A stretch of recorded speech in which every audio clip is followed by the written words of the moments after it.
સુરતના નાસિરનગર ડિમોલિશન મામલે વિવાદ વધુ ઘેરો બન્યો છે। પૂર્વ કોર્પોરેટર અસલમ સાયકલવાળાએ મુખ્યમંત્રી અને ગૃહમંત્રીને લેખિત રજૂઆત કરી પાલિકા તંત્ર, બિલ્ડર અને પોલીસ અધિકારી વચ્ચે સાંઠગાંઠ હોવાના ગંભીર આક્ષેપો કર્યા છે।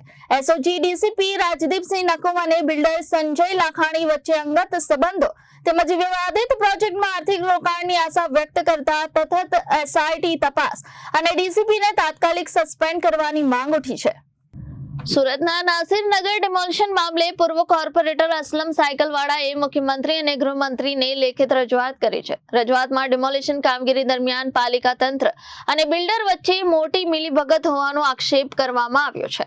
ડિમોલિશન સમયે સુરક્ષા માટે એસઓજી પોલીસનો મોટો બંદોબસ્ત ગોઠવવામાં આવ્યો છે, જ્યારે એસઓજી ડીસીપી રાજદીપસિંહ નકુમ અને બિલ્ડર સંજય લખાણી વચ્ચે છેલ્લા 3 વર્ષથી અંગત મિત્રતા હોવાનો દાવો પણ કરવામાં આવ્યો છે। વિવાદિત બિલ્ડર પ્રોજેક્ટ પોલીસ અધિકારીનું આર્થિક રોકાણ હોવાની આશંકા વ્યક્ત કરવામાં આવી છે અને આ સમગ્ર મામલે તટસ્થ તપાસની માંગ કરવામાં આવી છે।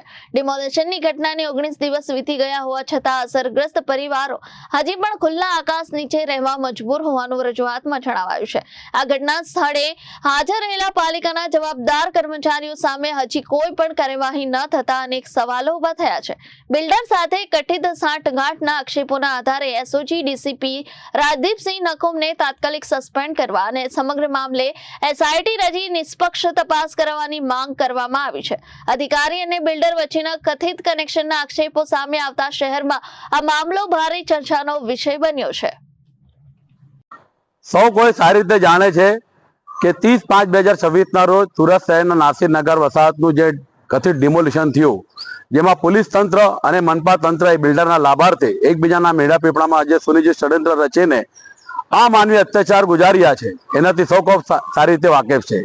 આજે પણ નાસિરનગરના વસાહતીઓ માટે ઉપર આબ અને નીચે ધરતી સિવાય બીજો કોઈ વિકલ્પ નથી। ઘણા પરિવારો આજે પણ ત્યાં રહેવા પર મજબૂર બની રહ્યા છે।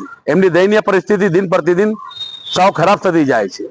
પરંતુ આ સમગ્ર બનાવમાં સરકાર આંખ આડા કાન કરતી હોય કે ધ્યાને ન લેતી હોય અને કોઈ પણ પ્રકારની કાર્યવાહી ન કરતી હોય પ્રસ્થાપિત થઈ રહ્યું છે। આજે 19 દિવસ થયા છતાંય આજ રોજ જે ગઈકાલથી સુરત શહેર પોલીસ એસઓજીના ડીસીપી રાજદીપસિંહ નકુમના વિડીયો વાયરલ થયા, જે નાસિરનગરની બાજુનો મહાકાય રહેણાંક પ્રોજેક્ટ છે એના બિલ્ડર સંજય લાખાણી સાથેના, અને મેં જાત તપાસ કરી ત્યાં સુધી છેલ્લા 3 વર્ષથી ડીસીપી રાજદીપસિંહ નકુમ અને સંજય લાખાણીના અંગત મિત્રતા છે। રોજ બરોજ એકબીજાને મળવાનું થાય છે, રોજ એકબીજા સાથે એકબીજાની ઓફિસમાં બોલો કે એમના મોબાઈલ પર સતત સંપર્કમાં રહે છે। ને આ નાસિરનગરનો ડિમોલિશનમાં સૌથી વધારે કોઈ ભૂંડી ભૂમિકા કોઈ ભજવી હોય તો એસઓજીના ડીસીપી રાજદીપસિંહ નકુમે ભજવી છે, જેના સીસીટીવી ફૂટેજ બોલો કે સોશિયલ મીડિયા પર વાયરલ વિડીયોથી પ્રસ્થાપિત થાય છે।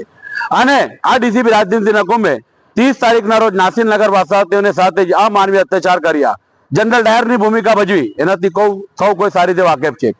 જેનાથી મારે આજે ગુજરાત રાજ્યના મુખ્યમંત્રી, જે સંવેદનશીલ મુખ્યમંત્રી કહેવાય છે એવા ભૂપેન્દ્રભાઈ પટેલ સાહેબ, ઉપમુખ્યમંત્રી જે સુરતના જનપ્રતિનિધિત્વ કરી રહ્યા છે પરંતુ છેલ્લા 19 દિવસથી મગનું નામ મરી પાડતા નથી એવા રાજ્યના ઉપમુખ્યમંત્રી હર્ષભાઈ સંઘવી, ગુજરાત રાજ્યના ગૃહ વિભાગના સચિવ, ગુજરાત રાજ્યના ડીજીપી શ્રી, એન્ટી કરપ્શનના વિભાગના નિયામક શ્રી અને સુરત શહેર પોલીસ કમિશનર શ્રીને ડીસીપી રાજદીપસિંહ નકુમની જે ભૂંડી ભૂમિકા છે જે સ્પષ્ટપણે દેખાઈ રહી છે, એમની સામે તાત્કાલિક કાર્યવાહી કરીને એમને સસ્પેન્ડ કરવાની માંગણી સાથે અને એમની સામે તપાસ બેસાડીને સીટની રચના કરવામાં આવે અને આ જે બિલ્ડર છે સંજય લાખાણી, એના મહાકાય રહેણાંક પ્રોજેક્ટમાં પણ શ્રી રાજદીપસિંહ નકુમનું આર્થિક રોકાણ થયેલ એવી લોકચર્ચા ચાલે છે, જે બાબત ખૂબ ગંભીર હોય, જેની તલસ્પર્શી તટસ્થ અને નિષ્પક્ષ તપાસ થવી જોઈએ।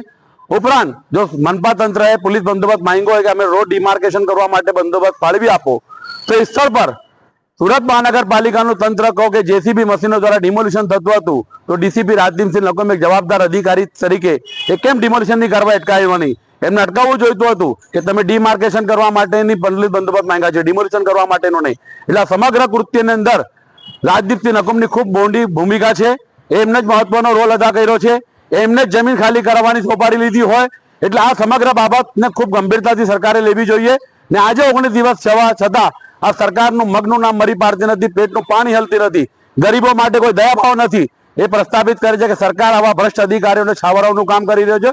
કાં તો અધિકારીઓની પાછળ સરકારના કોઈ મોટા માથા સંડોવાયેલા છે કે સરકાર જાણી જોઈને ઢાક પીછોડો કરતી હોય, જેથી હજુ પણ આપણે વિનંતી કરીએ છીએ સરકારને કે એમની સંવેદના જાગે ને આવા ભ્રષ્ટ અધિકારીઓ સામે તાત્કાલિક કાર્યવાહી કરે અને ડીસીપી રાજદીપ નકુમ જેવાને તાત્કાલિક અસરથી સસ્પેન્ડ કરે. Bureau report Janadesh news Surat.